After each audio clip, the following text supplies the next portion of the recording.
Praise the Lord.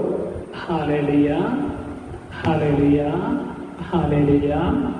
യേശുവേ സ്തുതി, യേശുവേ ആരാധന, യേശുവേ മഹത്വം. ഇന്നത്തെ പ്രധാനപ്പെട്ട ടോപ്പിക്ക് പരിശുദ്ധാത്മാവ്. പരിശുദ്ധാത്മാവിനെ കുറിച്ചുള്ള ഒരു സന്ദേശം ഞാൻ ഓൾറെഡി ഒരു തവണ ഒരു സ്പിരിച്വൽ ശുശ്രൂഷയായിട്ട് ഇട്ടിട്ടുണ്ട്. പക്ഷേ കുറേ കാര്യങ്ങൾ പരിശുദ്ധാത്മാവിനെ കുറിച്ച് നിങ്ങളും ഞാനും അറിയേണ്ടതുണ്ട്.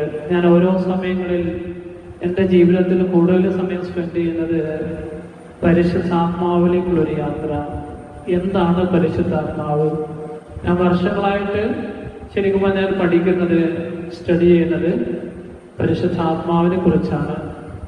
അപ്പോൾ ഇത് എല്ലാ ജാതിയിലും എല്ലാ മതത്തിലും പെട്ട എല്ലാ മാതാപിതാക്കൾക്കും സഹോദരി സഹോദരന്മാർക്കും കുഞ്ഞുമക്കൾക്കും എല്ലാവർക്കുമാണ് ഈ സന്ദേശം. നമ്മളുടെ ജീവിതത്തിൽ ഈ ഭൂമിയിൽ ജനിച്ച എല്ലാ മക്കൾക്കും പരിശുദ്ധാത്മാവ് എന്നൊരു ഫലമുണ്ട്. പല വിഭാഗത്തിൽപ്പെട്ട ആളുകൾക്കും പരിശുദ്ധാത്മാവിനെ കുറിച്ച് അറിയില്ല. അത് 100% ഞാൻ ഉറപ്പ് പറയുന്നു. കാരണം എറൗണ്ട് ഒരു 8 വർഷം മുമ്പ് എനിക്ക് പരിശുദ്ധാത്മാവ് എന്താണെന്ന് അറിയില്ലായിരുന്നു. അപ്പൊ എനിക്കറിയില്ല എങ്കിൽ പിന്നെ ഏകദേശം ആളുകൾക്കും പരിശുദ്ധാത്മാവിനെ കുറിച്ച് അറിയാൻ സാധ്യതയില്ല. പക്ഷെ ഒരു 50% എന്നെ ശ്രമിക്കുന്ന ആളുകൾക്ക് പരിശുദ്ധാത്മാവ് എന്താണെന്ന് അറിയാം.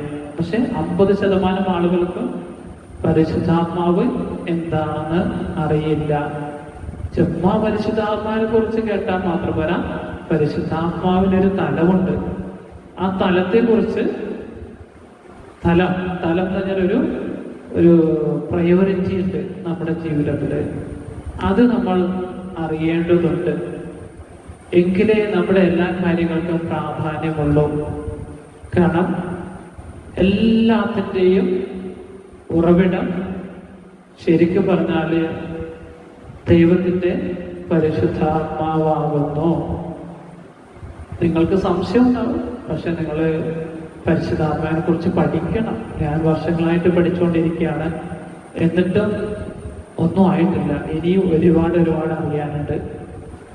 അപ്പോൾ ദൈവത്തിന്റെ പരിശുദ്ധാത്മാവിനെ കുറിച്ച് നിങ്ങൾ ഓരോരുത്തരും അറിയേണ്ടതുണ്ട്. കാരണം നമ്മളെ എല്ലാ ദിവസവും